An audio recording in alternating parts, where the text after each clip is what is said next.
changes at the top, but today, number 3, Michigan, informed by their conference, the Big Ten, the school may face conference disciplinary action in the investigation into the sign stealing scandal. What it means next. Let's go around the horn. Noah Lyles. Why did I pick the Orioles? Tim Callis, world champion. Yeah, so you picked the Orioles over them. Who else do you have? You have the Astros too? Well, congrats. The Big Ten informing Michigan via letter this week it may face conference disciplinary action in the alleged sign stealing scandal, and that the school has until tomorrow to respond. Reported possible punishment would affect Jim Harbaugh, maybe in the form of a game or 2 suspension. That's reportedly.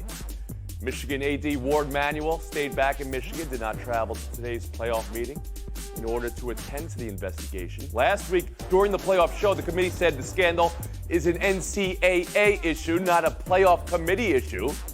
But it's been another week of increased details. And now this brace yourself letter from the conference.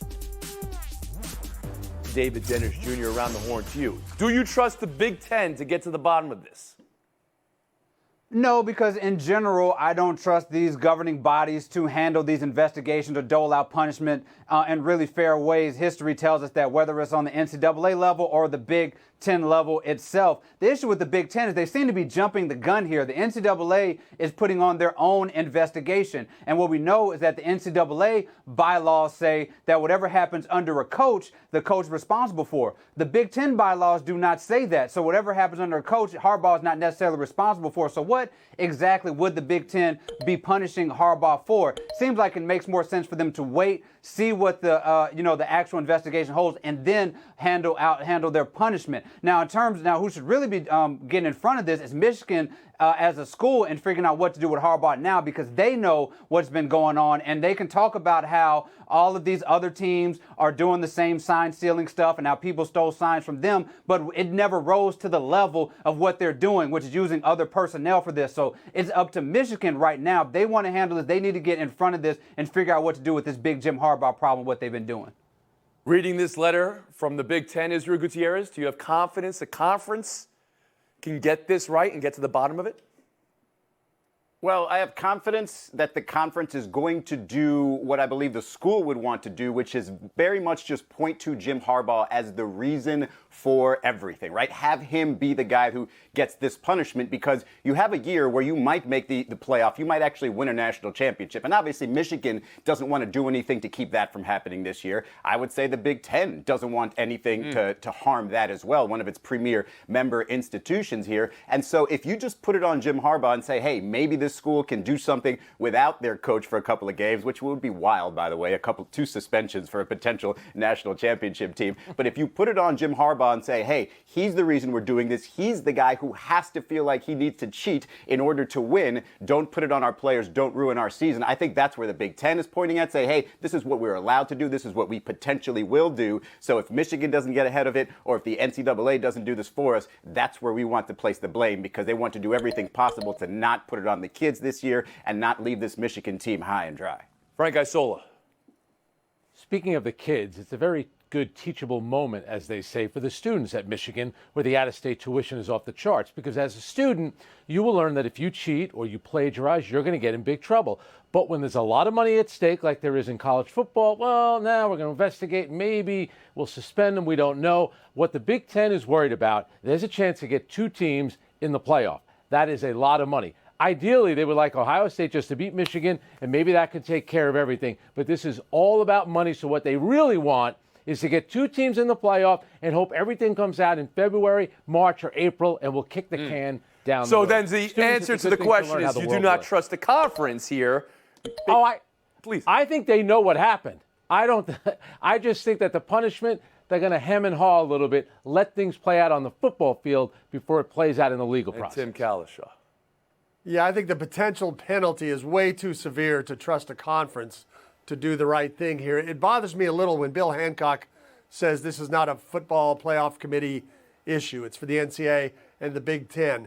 It reminds me a little bit when I was a Heisman voter and they said there was serious allegations about Jameis Winston going on, they said, that's not a Heisman issue. That's for the courts. You just vote for the best players. Well, if this committee is supposed to be picking the 4 best teams, and you think one of them may have had some, even small, competitive advantage because of signals they were stealing, how is that not a committee issue? How is that not something to at least be discussed by these people who spend hours and hours in these Okay, rooms so here there it is right over there. You believe the college football playoff committee should be considering this and take cues from the conference or the NCAA as each report comes out and the investigation gets longer and longer in their rankings, where Michigan was number 3 going into tonight's show. Israel, do you?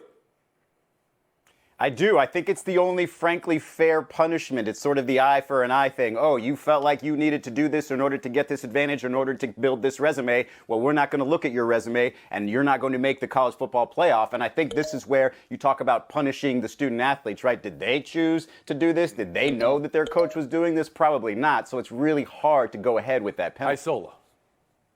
Yeah, I agree with Izzy. I mean, you hate to just say don't punish the kids, but the coach of the program does need to be held to a higher standard. And it's a bit absurd that he was already suspended earlier in the season for 3 games you knew they were going to win. What are they going to do now? 1 or 2 games, and he'll be available for the Ohio State game and maybe a college playoff. That seems like a slap on the wrist. Dennis Jr. No, I think you got to keep this as far away from the players as possible. Get rid of, suspend Harbaugh, do what you can with Harbaugh, but let the players finish out and compete in the tournament. We'll move on. Chargers 27, Jets 6. Did you learn anything about either team on Monday Night Football? LA got special teams, and LA feasted on defense.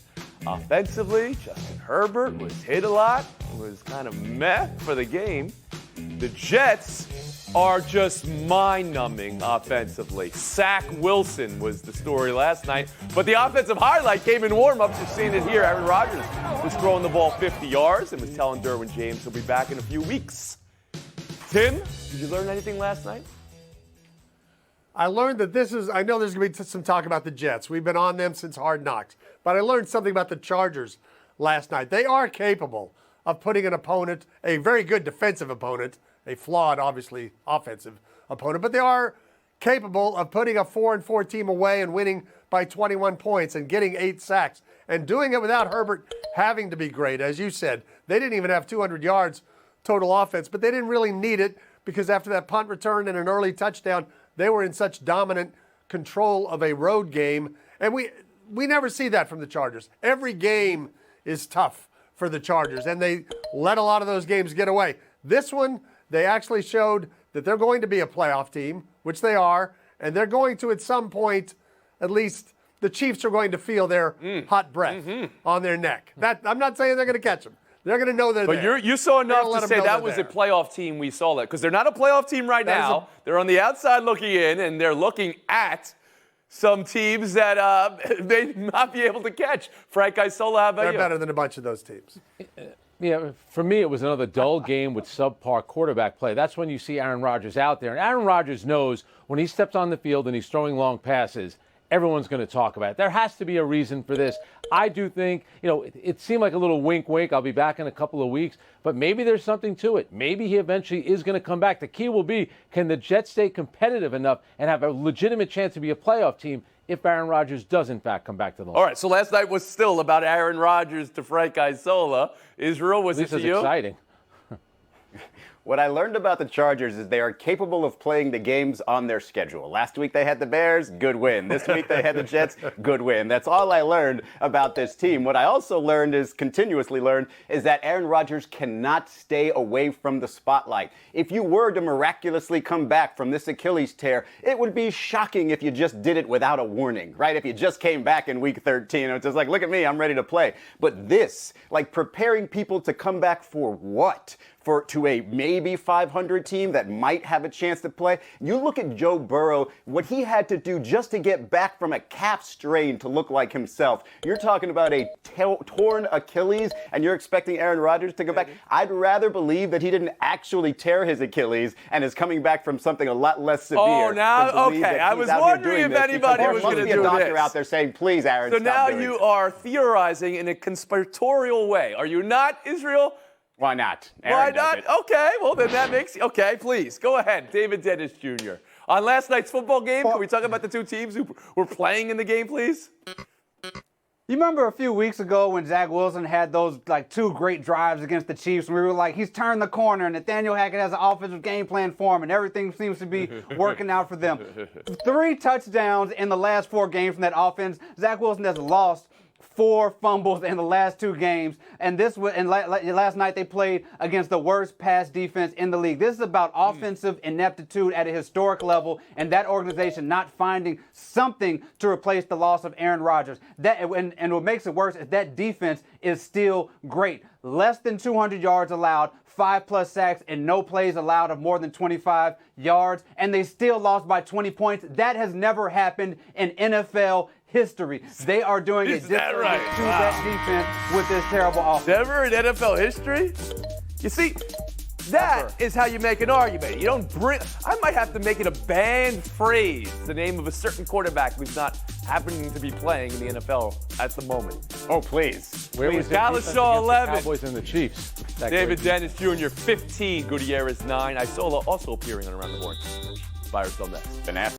Down goes number 1. What a way to start a season. Defending champion LSU dropping the opener to Colorado, 92-78. Angel Reese, 15-12.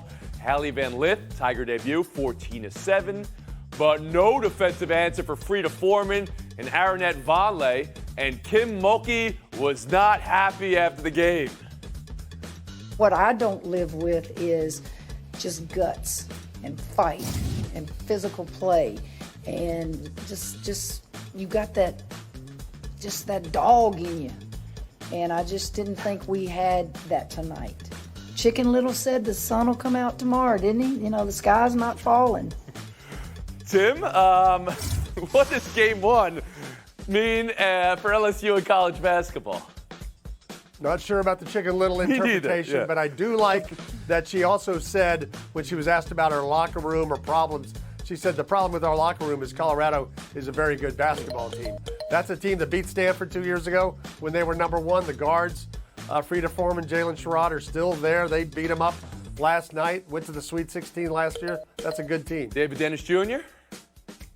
I'm with Tim on Colorado being a good team. Vonleh, 24-6-4. They were great execution-wise. LSU was a little bit rusty. They played sloppy yesterday, 44% from the field, 19 turnovers on 13 assists. It's the first defending championship loss opener since 95-96. And that UConn team made it to the Final Four, so I think they'll be fine going forward. Israel Gutierrez?